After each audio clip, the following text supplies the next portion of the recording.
విష్ణుమూర్తి శివుడు ముగ్గురు త్రిమూర్తులు అనుకున్నాము. ఇక ఈ బ్రహ్మదేవుడు విష్ణుమూర్తి అంటే ఇద్దరు అంట నేను గొప్ప అంటే నేను గొప్ప నేను గొప్ప నేను నేను చాలా గొప్ప అనేసి విష్ణుమూర్తి అంటున్నాడు.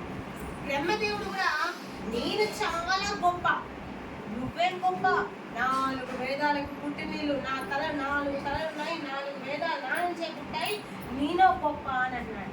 విష్ణుమూర్తి నువ్వెక్కడ నా యొక్క ఇక్కడ పొట్ట దగ్గర బొడ్డు నుంచి వచ్చే పద్మం మీద ఉంటావు నువ్వు. బ్రహ్మదేవుడు శివుడి యొక్క ఫోటో, విష్ణుమూర్తి యొక్క ఫోటో చూడండి నాన్న. విష్ణుమూర్తి ఇలా పడుకుంటే పాల సముద్రం మీద ఇలా ఆలశేషం మీద పడుకొని ఉంటే ఇక్కడ ఈ పొట్టు నుంచి ఒక తామర పువ్వు ఇలా వస్తుంది. ఆ తామర పువ్వు మీద బ్రహ్మదేవుడు ఉంటాడు. నువ్వు నా నుంచి వచ్చిన ఈ కమలం మీద బ్రహ్మదేవుడు నువ్వుంటావు, నేనే గొప్ప అనే విషయం. ఇలా ఇద్దరు బాధలాడుకుంటున్నారంట, ఇద్దరు గొడవ పడుతున్నారు.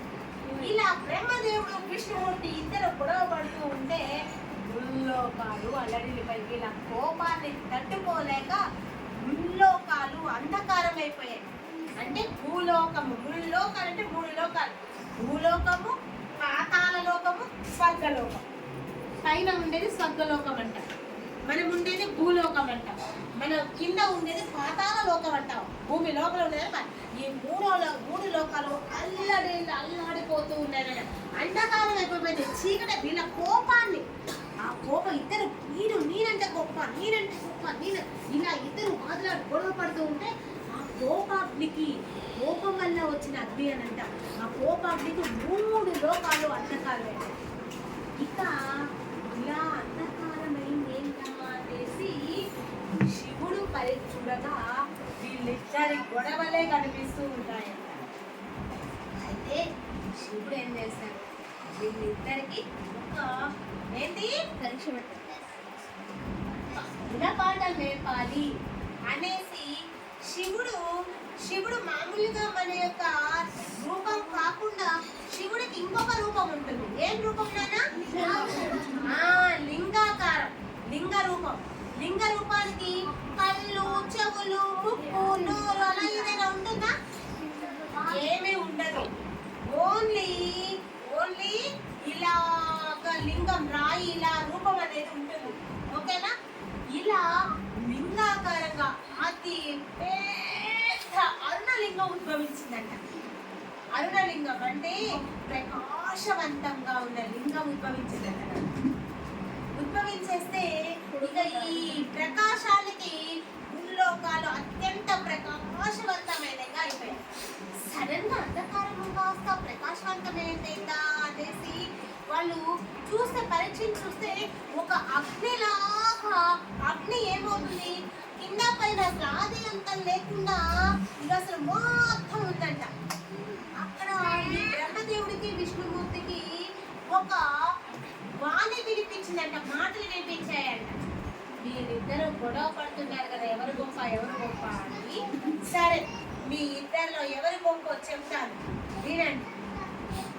అంతకన్నా ముందు ఈ రూపానికి ఆది ఎక్కడ ఉన్నది, అంతం ఎక్కడ ఉన్నదో మీరు చెప్పండి, అప్పుడు ఎవరు గొప్పనో నేను చెప్తాను అనేసి వాణి వినిపించింది.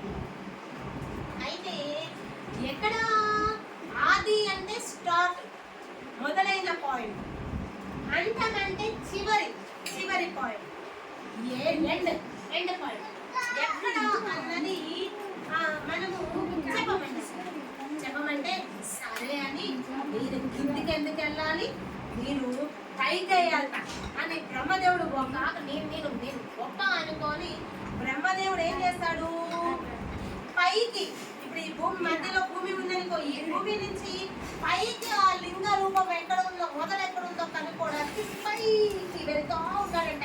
తన వాహనమైన అంశని ఎక్కేసి పైకి వెళ్తా ఉన్నాడంట.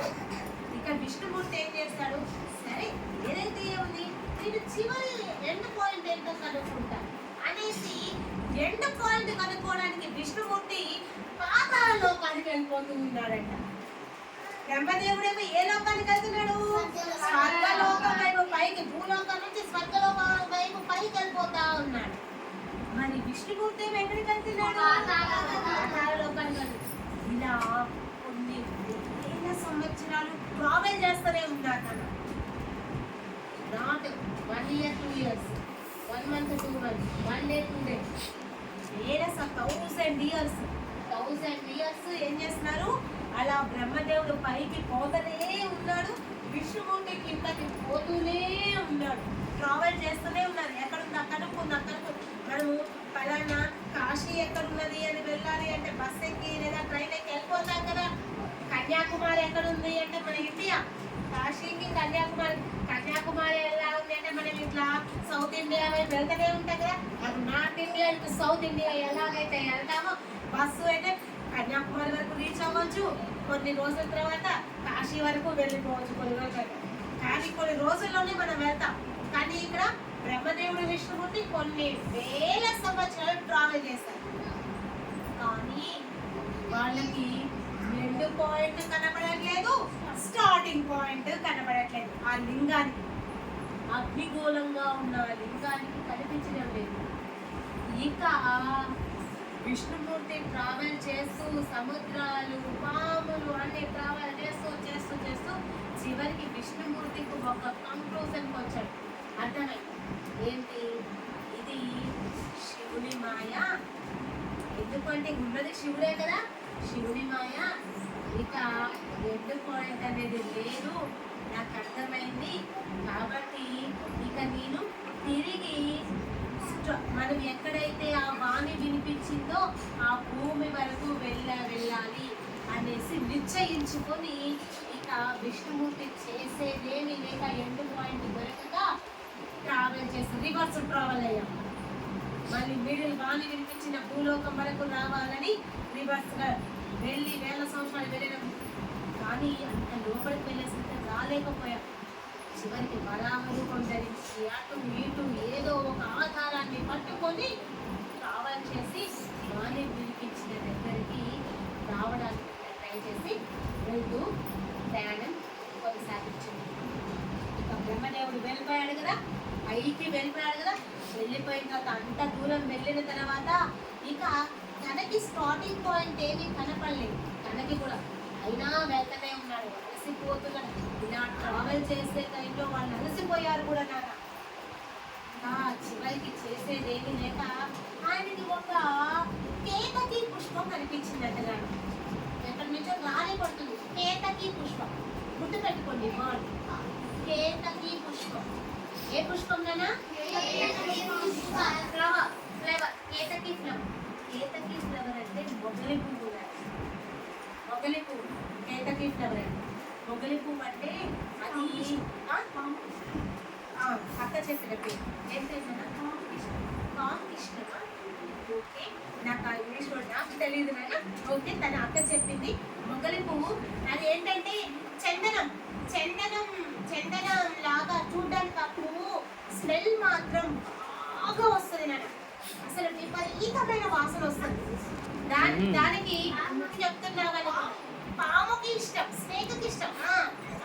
ఆ ఫ్లేవర్ వాసన అనేది ఏమవుతుందంటే స్నేక్స్ అట్రాక్ట్ అవుతాయి. కానీ ఒకప్పుడు ఆ ఫ్లవర్స్ తీసుకొచ్చి చాలా వాసన వచ్చాయి నాన్న.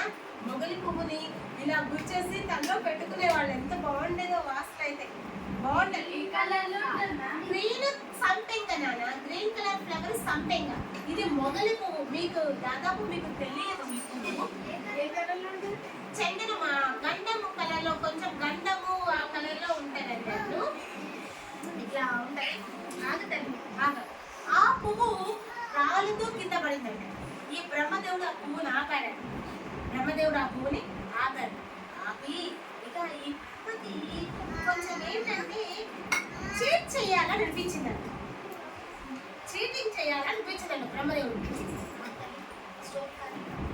చీట్ చేయాలని అనిపించేసి ఇక మొగలి పువ్వు ఆ పువ్వుని ఏం చేశాడు, ఆ పువ్వుని కొంచెం దాన్ని ప్రసన్న అంటే దానికి ఇష్టమైన మాటలు మాట్లాడి, మొగలి పువ్వు కేతకి పుష్పం నేను చెప్పినట్లు నువ్వు చెప్పా అందుకో నీకు మంచి చేస్తాను నేను నిన్న మాట నువ్వు చెప్పినట్లు చెప్పావా అనేసి ఆయన నువ్వు పై నుంచి కిందికి అంటున్నావు కదా, మరి దొరికిందో నీకు తెలుసా అని ఫస్ట్ అడిగాడు.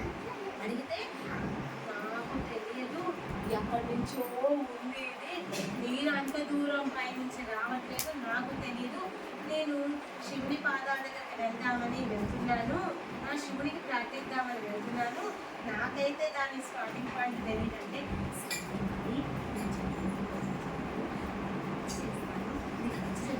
చూస్తాను, నీకు హెల్ప్ చేస్తాను, నీకు హెల్ప్ చేస్తాను అనేసి దీన్ని చిన్నగా మాటల్లో పెట్టేసి స్టార్టింగ్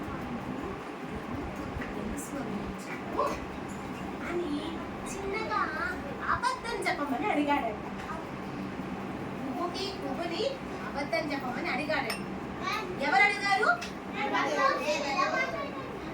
మాట్లాడు, పువ్వులు మాట్లాడితే అన్ని మాట్లాడదు, మనం కాముగా దాంతో ఫ్రెండ్షిప్ చేయాలి కానీ అన్ని మాట్లాడతాయి. చెట్లు మాట్లాడితే, పువ్వులు మాట్లాడితే అన్ని మాట్లాడతాయి. ట్రై చేయి, ఫ్రెండ్షిప్ చేయి, వాటితో మాట్లాడతాయి ఖచ్చితంగా.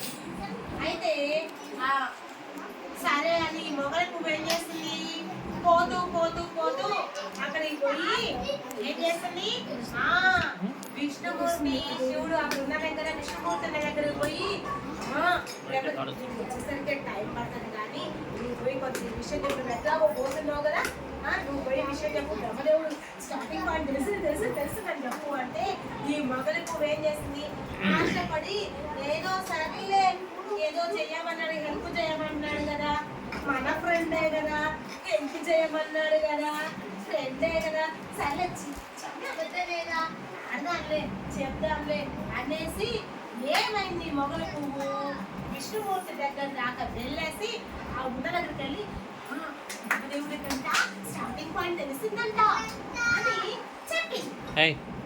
బ్రహ్మదేవుడికి స్టార్టింగ్ పాయింట్ తెలిసింది అని చెప్పింది. వస్తున్నాడు బ్రహ్మదేవుడు వస్తున్నాడు, ముందు నన్ను అయితే చెప్పమన్నాడు అని చెప్పి ఇక బ్రహ్మదేవుడు కూడా వచ్చాడు. ఏంటి స్టార్టింగ్ పాయింట్ తెలిసిందా అని విష్ణుమూర్తి ఏమో నవ్వుకుంటూ ఉన్నాడు. తెలిసింది విష్ణుమూర్తికి ఆల్రెడీ అర్థమైంది, బ్రహ్మదేవుడికి తెలియలేదు అన్న అర్థమైంది. ఎందుకంటే విష్ణుమూర్తికి ఎంట్రీ పాయింట్ తెలుస్తుందా, తెలియలేదు, కానీ తను నిజాయితీగా ఒప్పుకున్నాడు. ఆయన విష్ణుమూర్తి నాకు తెలియలేదు అని ఒప్పుకున్నాడు. బ్రహ్మదేవుడు మాత్రం చీట్ చేసి తెలిసింది అని ఇంక మొగలి పువ్వుతోటి అబద్ధం ఆడిపించాడు. అబద్ధం ఆడిపిస్తే అక్కడ ఆ యుద్ధాకారం కాస్త ఏమైంది, తన రూపమైన శివుడిలాగా మారిపోయి విష్ణుమూర్తి నిజం ఒప్పుకున్నందుకు విష్ణుమూర్తికి మంచి జరగాలి, విష్ణుమూర్తి అందరి చేత పూజింపబడాలి అనేసి తనకి వరమిస్తాడు. బ్రహ్మదేవుడేమో చీట్ చేశాడు. తనకి స్టార్టింగ్ పాయింట్ తెలిసిందా, తెలియలేదు, కానీ ఏం చేశాడు, అబద్ధం ఆడించాడు. కాబట్టి అబద్ధం ఆడాలి, తను గొప్ప అని ఒప్పుకోవాలి, తనే గొప్ప అని గర్వంతో అహంకారంతో తను ఏం చేస్తున్నానో అన్నది తనకు అర్థం కాకుండా అబద్ధాలు ఆడి చీట్ చేస్తాడు. కాబట్టి బ్రహ్మదేవుడికి ఏం చేస్తాడు, శివుడు ఒక శాపం లాగా ఇచ్చాడు. ఏమిచ్చాడు అంటే తను పూజకి అనర్హము ఏంటి, శాప విముక్తి ఏమీ లేదు నాన్న. బ్రహ్మదేవుడు చెప్తా, కొంచెం శాప విముక్తి చిన్నది ఉంది, ఏంటో చెప్తారు.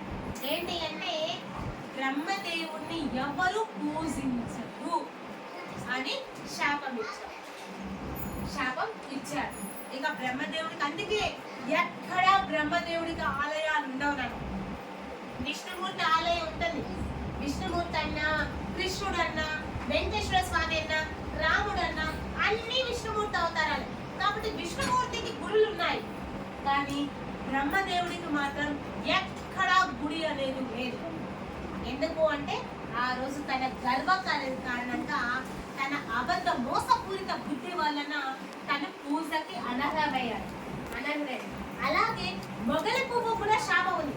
బ్రహ్మమాత విని మొగలి పువ్వు చీట్ చేసింది కదా, అబద్ధం చెప్పింది కదా, కాబట్టి మొగలి పువ్వు కూడా శాపం ఉంది కదా. మొగలి పువ్వుని శివుని పూజకు అసలు వాడదు, శివుని పూజకు పనికిరాదు.